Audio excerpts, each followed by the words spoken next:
71st BPSC prelims को हुए करीबन 2 हफ्ते हो चुके हैं।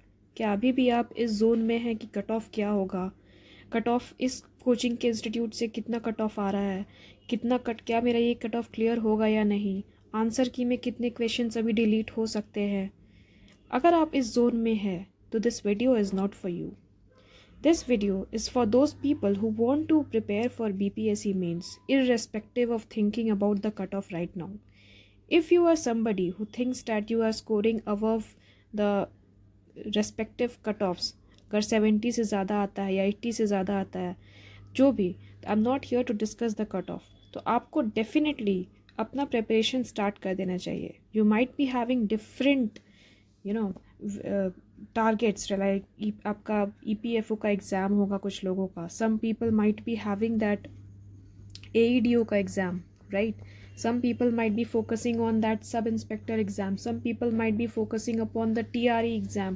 Irrespective of this, if you are somebody who thinks that you are clearing the cutoff, you should watch the entire video till the end. So coming to the video, this is a video for mains strategy. तो सबसे पहले mains का जो preparation है वो prelim से बिल्कुल अलग होता है। कैसे? क्योंकि इसमें हम लोग कम पढ़कर ज़्यादा स्कोर करने की कोशिश करते हैं। You do not have to read anything cover to cover in this. You just have to focus on the syllabus and then you have to make a strategy of that. Pattern क्या होता है, syllabus क्या है, ये आप सबसे पहले BPSC के वेबसाइट पे जाकर सिलेबस को डाउनलोड करें और पैटर्न को समझें। इस वीडियो में भी मैं आपको रफली बता सकती हूँ कि कैसा पैटर्न होता है, कैसे एग्ज़ाम्स कितने पेपर्स होते हैं, but I definitely tell you this that it is a lot easier to prepare for mains. The toughest part is prelims. It is as our honorable chairman also says, that prelims is a state of elimination, but mains is something which will get you through the ranks. ठीक है, तो इसकी strategy हम लोग discuss करते हैं। I have also attached, आप इसको पॉज करके देख लीजिए, this is taken directly from the syllabus, है ना, उनका खुद का ही वेबसाइट से I have taken the screenshots. इसमें आप देख सकते हैं कि कैसे मेंस का पैटर्न, तो एक होता है आपका जनरल हिंदी का paper, then you have 2 GS papers, GS paper 1, GS paper 2, और हिंदी का पेपर 100 मार्क्स का 3 आवर्स में होता है। ये क्वालिफाइंग होता है, बेसिक सी चीज़ें आती है, हम लोग आगे देखेंगे। फिर आपका GS1 होता है, GS2, GS1 दोनों पेपर जो होते हैं 300 मार्क्स के होंगे, 3 आवर्स के। एक और पेपर होगा ऐसे का, वो भी 300 मार्क्स का होगा और 3 आवर्स का होगा। Then you have one optional subject, optional जो होगा वो आपका ऑब्जेक्टिव होता है। ये बहुत ही अच्छी, again this is a very good opportunity for you. Optional आपको सिर्फ डिस्क्रिप्टिव नहीं करना, ऑब्जेक्टिव करना है, और नेगेटिव मार्किंग भी नहीं होगा उसमें, बस आपको क्वालिफाइंग मार्क्स लाना रहता है। क्वालिफाइंग मार्क्स कितना होता है ये सब आप उस साइट पे जाके देख सकते हैं। Generally it is 40 for unreserved. So ये मैंने अटैच कर रखा है, आप इसको पॉज करके देखें। I will directly go to my page where I have put the pattern in a lucid manner. तो आप देख सकते हैं हिंदी, आप यहाँ पे पढ़ लीजिए, ये क्वालिफाइंग GS1, GS2 ऐसे। अब GS1 की बात करें तो ये पूरा का पूरा सिलेबस में वर्ड जो लिखा हुआ है, that is something which I have put here, कि आपका GS1 में क्या होगा कि 3 सेक्शंस होंगे।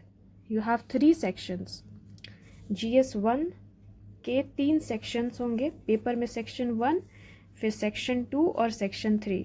तो सेक्शन 1 में होता है इंडियन मॉडर्न हिस्ट्री और कल्चर, सेक्शन 2 में होगा करंट अफेयर्स के, current events of national and international importance, और जो सेक्शन 3 होता है उसमें DI यानी डेटा इंटरप्रिटेशन पूछते हैं ये लोग।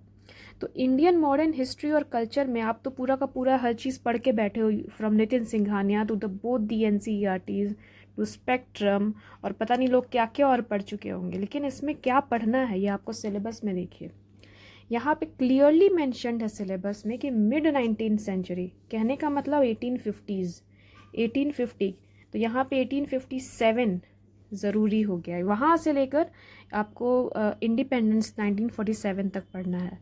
गांधी, टैगोर और नेहरू, है ना, नेहरू मतलब not Motilal Nehru in this sense, Jawaharlal Nehru. तो यहाँ पे रविंद्रनाथ टैगोर, गांधी जी, ये तीनों का नाम मेंशन्ड है। मतलब इनसे रिलेटेड क्वेश्चंस, इनसे रिलेटेड हर एक पहलू पर आपको तैयार रहना है, ठीक है। Then you have the Bihar modern history, contribution of Bihar in Indian freedom struggle, ठीक है। बिहार का रोल क्या रहा इन द सेंस कि जयप्रकाश नारायण का क्या रोल रहा, इन दिस सेंस दैट आपको रेडी होना होगा श्री कृष्ण सिंह पे। You have to be ready for the Swami Sahajanand Saraswati, the kisan movements. तो एक एक वर्ड देखिए, role of Bihar in freedom struggle, फिर बिहार में एजुकेशन, बिहार का टेक्निकल एजुकेशन, टेक्निकल यूनिवर्सिटीज़ या फिर एजुकेशन इन जनरल कैसे कैसे शुरू हुआ। इस बार 78th BPSC ने उन्होंने सिर्फ जनरल पूछा था कि वो एजुकेशन कैसे शुरू हुआ बिहार में। सो जब भी आप एजुकेशन के साथ डील करेंगे, so you will start from the Indian, from the charter act, फिर आपका मैकुले मिनट आएगा, फिर आपका क्या वो चार्ल्स वुड्स डिस्पैच आएगा, राइट। सो वो चीज़ आपको पूरा पूरा यहाँ पे पढ़ना है। देन यू हैव 1857 रिवोल्ट, उन्होंने लिखा हुआ है सांथाल रिवोल्ट, और एक्चुअली में उन्होंने with special reference to Santhal revolt. इसका मतलब ये नहीं, आपको जनरल जितने भी ट्राइबल रिवोल्ट्स है वो आप पढ़ेंगे बिहार के, बिहार मतलब झारखंड, बिहार उस समय एक ही था। तो you will read about Chuar rebellion, you will read about Munda, Munda is very important, Birsa Munda revolt is very important. Then you have 1857 किसान मूवमेंट पढ़ेंगे with special reference to Champaran satyagraha. अभी चंपारण पढ़ना है, इसका मतलब और भी पेजेंट मूवमेंट पढ़ने हैं, ठीक है। किसान सभा पढ़ना है, किसान सभा जब आप पढ़ेंगे you will special reference to Swami Sahajanand Saraswati, right. फिर है 1942 का QIM, इसमें कौन इम्पोर्टेंट हो जाता है, जयप्रकाश नारायण, ठीक है। तो ये आपका हिस्ट्री का हो गया पेपर। तो बेसिकली ये जो चीज़ मैंने यहाँ लिखा है ना, ये सिलेबस में लिखा हुआ है। पहले वाला स्लाइड्स जो है आप उसको एक काम कीजिए कि उसको पॉज करके देखिए, वही सब चीज़ें मैंने यहाँ पे लिखी हुई हैं। The same thing has been just copied and pasted in English, ठीक है। ये चंपारण सत्याग्रह एंड ऑल। तो इसके बाद और आर्ट में क्या ज़रूरी है, सीधा सीधा BPSC ने मेंशन किया हुआ है कि आर्ट में ज़रूरी है मौर्य, पाला और पटना कलम, स्पेशली इनका नाम लिखा हुआ है। तो सबसे पहले आप इनको रेडी करेंगे। सेकंड में आते हैं current events of national and international importance. तो भैया इसका कोई भी there is no special book for this, ठीक है, कोई स्पेशल सोर्स नहीं है इसका। Current events of national and international importance में हर चीज़ आ सकता है। तो अभी इंटरनेशनली क्या ज़रूरी है, इस जो 3 से 4 महीना का ये जो लंबा ये है, इनफैक्ट जनवरी 2025 से क्या क्या चीज़ें इंपॉर्टेंट है।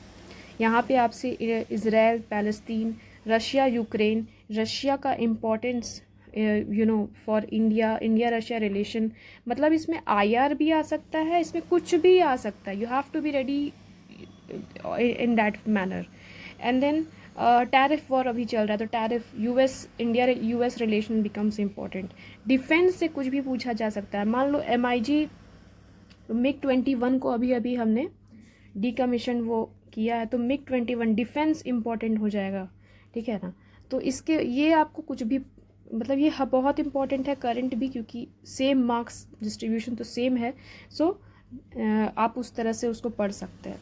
स्टैटिस्टिकल एनालिसिस, ये data interpretation. Now many people take it very easily, वो सिर्फ थ्योरी पढ़ते हैं और ये छोड़ देते हैं। लेकिन 70th BPSC का मेंस का आप ये क्वेश्चन पेपर देखिएगा, DI अनएक्सपेक्टेडली टफ आया था, ठीक है। इट टुक, जो क्वेश्चन जो सेक्शन सिर्फ 35 मिनट्स में बन जाते थे वो 1 आवर में भी नहीं बन पाए। सो वो बहुत लंबा बड़ा इशू था, और उसका एक तो पेपर टफ भी आया था, और हमें इसलिए और भी टफ लगा और अनएक्सपेक्टेड लगा क्योंकि we do not give ample time to that DI paper. हम लोग को लगता है इट्स वेरी इजी, बस PYQs कर लिया हो जाएगा, लेकिन नहीं।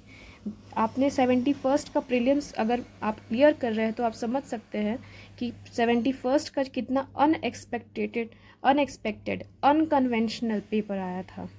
सो you have to be mains ready in that sense कि कुछ भी हो सकता है, अनएक्सपेक्टेड पेपर आ सकता है, ठीक है। तो आपने सिलेबस देख लिया BPSC GS1 का, हिस्ट्री, करंट और DI, इजी। GS2 में अब क्या आता है, that you have Indian polity, ठीक है। इंडियन पॉलिटी में लक्ष्मीकांत, आई होप कि आप वही प्रीलिम्स के लिए पढ़े होंगे, वही मेंस के लिए भी पढ़ना है, लेकिन कैसे पढ़ना है उसकी बात हम लोग आगे करेंगे। तो पॉलिटी केवल इंडिया का नहीं आता है, पॉलिटी बिहार का भी आएगा, है ना। बिहार का पॉलिटी पहले कैसा था 1990s, and then now Bihar polity is coalition politics, election commission, अभी election commission has been in news frequently, so election commission becomes important. फिर आपका उधर बेसिक स्ट्रक्चर, सिलेबस में ये दिया हुआ है political system of India including it's functioning इन बिहार, ठीक है। थीम वाइज स्टडी में मैं बार बार चली जा रही हूँ, because we have to deal with theme wise study only. हम लोग अगर थीम से थोड़ा इधर उधर भी जाएंगे तो टाइम वेस्ट होगा, तो वो हम लोग आगे बात करेंगे। इंडियन इकोनॉमी और इंडियन ज्योग्राफी, इसमें basically planning process in India, फिर लिखा है physical, economic, social geography of both India and Bihar. Bihar India दोनों का ही आपको ज्योग्राफी पढ़ना है, इकोनॉमी पढ़ना है। कैसे पढ़ना है आगे बात करेंगे, सिलेबस में इतना ही दिया हुआ है।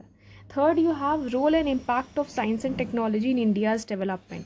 सो साइंस यहाँ पे जनरल साइंस नहीं है, बेसिकली साइंस एंड टेक हमने पढ़ लिया प्रीलिम्स के लिए, अब उसका क्या इम्पैक्ट है, रोल है इंडिया के डेवलपमेंट में, डैट बिकम्स। इसमें भी कुछ कन्वेंशनल क्वेश्चंस आ सकते हैं, लेकिन जनरली क्या हो रहा है, for example AI, for example you have robotics, quantum, drone technology, ये सारी चीज़ें जो है वो आपको करंट से रिलेट करके साइंस एंड टेक में पढ़नी है, ठीक है।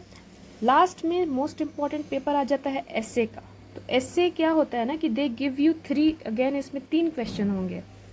3 क्वेश्चंस में से, wait a minute, you have 1 2 3, 3 sections होंगे। यहाँ पे आपको 4 ऑप्शन, यहाँ पे 4 ऑप्शन और यहाँ पे 4 ऑप्शन दिया जाएगा।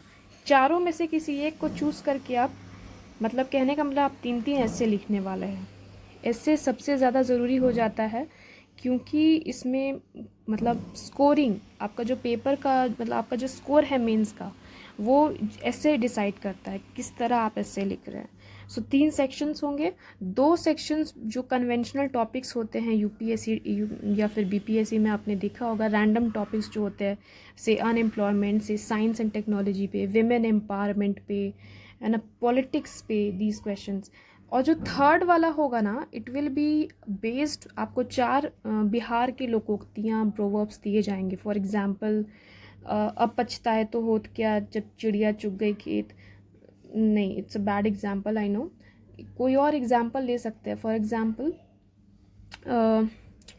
से बनले के सब और बिगड़ले के केहू ना, ये पिछले बार 78th बीपीएससी का आया था। कहने का मतलब रीजनल टोन में एक आपको टॉपिक दिया जाएगा, and then you have to understand that topic and write an essay on it. Regional language में नहीं लिखना है आपको, इंग्लिश या हिंदी में ही लिखना है, आपका जो भी मीडियम है, but the topic shall be like that, ठीक है। वो प्रोवर्ब्स दिए जाएंगे, एंड देन यू हैव, कई लोग के लिए यही बहुत बड़ा ये क्या बोलते हैं, it becomes a kind of hurdle in scoring in essay paper, because अगर आपको टॉपिक ही नहीं समझ में आ रहा है, you do not understand the essence of the topic, आप फिर डाइग्रेस कर जाते हैं उस टॉपिक से और कुछ भी लिख के आ जाते हैं, फिर आपको नंबर नहीं आता है, फिर आप ब्लेम करते हैं कमीशन को ही, ठीक है, आप सिलेबस को ब्लेम गेम। तो ये ब्लेम गेम नहीं खेलना है, understand the syllabus and start preparing for mains. अब प्रिपरेशन जो मेंस की होती है, how do you prepare. So अभी तक मेंस की प्रिपरेशन आपने जितने भी वीडियोस देखे, it does not matter, but in I will tell you that how do you prepare for mains in with the help of previous year questions. So सबसे पहले आपने देख लिया कि सिलेबस क्या है, history, geography, polity, economy, and then you have science and tech. यही सब चीज़ें हैं, करंट हैं, सारी चीज़ें हमने प्रीलिम्स के लिए पढ़ ली हैं। जी बिल्कुल बिल्कुल पढ़ ली है हमने मेंस प्रीलिम्स के लिए। आपने हिस्ट्री पढ़ा है, yes, art yes, polity yes. Now what you need to do is you have to look at the PYQs। आपको प्रीवियस ईयर क्वेश्चन सबसे पहले देखना है। आप डायरेक्टली हर टॉपिक का नोट्स बनाने नहीं जाएंगे, ठीक है, ये पता नहीं लोग क्यों इस तरह का करते हैं। आप पहले प्रीवियस ईयर क्वेश्चंस देखिए, कोई भी बुकलेट खरीदिए, नेट पे जाइए, डाउनलोड कीजिए पेपर को, look at each paper line by line, उसको रीड करिए और उसको एनालाइज करके get the keywords being asked. For example, इस साल अगर उन्होंने चंपारण पूछा तो पिछले 5-6 साल में देखिए चंपारण ज़रूर पूछा होगा। previous year questions are your ultimate guide to score in mains, because you will be having very less time. In less time you have to prepare for time management. In less time you have to not only prepare for answer writing, you need to write a very good answer. You have to enrich your answer, value addition करना होगा, ताकि बाकी के जो 10,000 copies है उन 10,000 copies से आपका कॉपी स्टैंड आउट करे, right. So your strategy has to be that you prepare, सबसे पहले you prepare the previous year question for every theme I told you. For history you need to identify कि क्या क्या themes important है। For polity you need to identify which themes are important. For geography, for economy, ठीक है। For science इस बार DNA fingerprinting पूछा गया था, it was an unexpected question, लेकिन DNA fingerprinting has been asked 10 years before, even उससे पहले का प्रीवाईक्यू है वो। So you can see that how much these things are important, right. सो आप इसी तरह से एक एक सब्जेक्ट को उठाइए, उनका प्रीवियस ईयर क्वेश्चंस देखेंगे and then you prepare, then you come to the note making. अब नोट मेकिंग कैसे करना है प्रीवियस ईयर क्वेश्चंस के बाद, ये नेक्स्ट वीडियो में इसकी बात करेंगे। And then you prepare for theme based answer writing. अभी उसमें नहीं आते हैं, अभी आप पहले सिलेबस देखिए, प्रीवियस ईयर क्वेश्चंस को ज़रूर देखिए, very very important, I am stressing since last 5 minutes, ठीक है। तो in this video you must have come to know that mains के लिए टाइम बहुत कम है। अभी आपको किसी भी coachings will tell you that इतना कट ऑफ उतना कट ऑफ, इसी गेम में आप 1 महीने तक रह जाएंगे।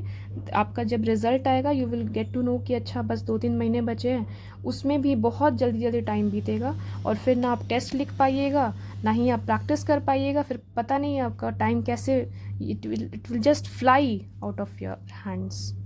सो first, do not waste any time if you think that you are clearing prelims, and even if you are not clearing prelims you have to prepare for mains.